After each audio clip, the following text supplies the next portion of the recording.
Ranjang APBD tahun 2019 sebesar hampir 2,6 triliun, pemerintah perlu kembangkan sumber PAD masuk dari berbagai sektor.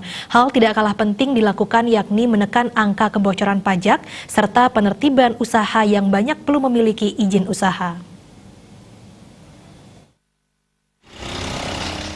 Wakil Ketua DPRD Gianyar Made Tonggok mengatakan sesuai dengan pengesahan APBD tahun 2019 sudah dirancang APBD 2,6 triliun rupiah, di mana pendapatan daerah dirancang 989 miliar rupiah yang diambil dari pendapatan asli daerah melalui beberapa legalisir, pajak, dan retribusi.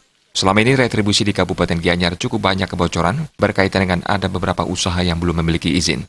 Adanya kondisi ini mengharuskan masyarakat untuk melakukan transaksi membayar pajak. Karena pungutan ke masyarakat melalui pajak, sehingga villa dan hotel yang tidak memiliki izin diwajibkan untuk diterbitkan NPWPD. Pemerintah daerah telah menindaklanjuti, sehingga bagi masyarakat yang sudah melaksanakan transaksi harus disetor. Banyaknya kebocoran pajak ini harus adanya sebuah komitmen dari pemerintah dalam mengatasinya, bukan sebaliknya melakukan pembiaran. Ini kan tergantung komitmen ya, pemerintah daerah ya. Kalau pemerintah daerah dengan pertimbangan daripada aparat terkait sudah meyakinkan bahwa bagi masyarakat yang berusaha tidak memiliki izin itu bisa dipungut pajaknya, ini kan pemerintah tidak salah ya.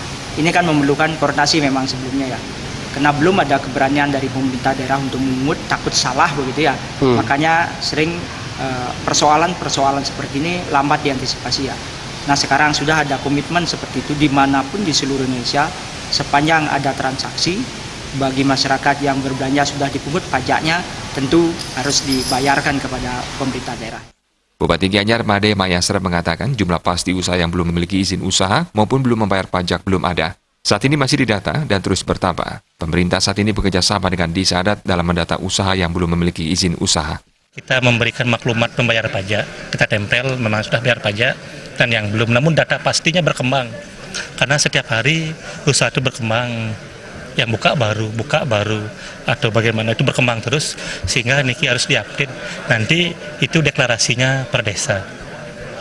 Per desa, klien-klien datang, kepala desa datang memberikan laporan secara tertulis bahwa di sini ada beberapa wajib pajak yang belum bayar pajak, kita akan tempelin.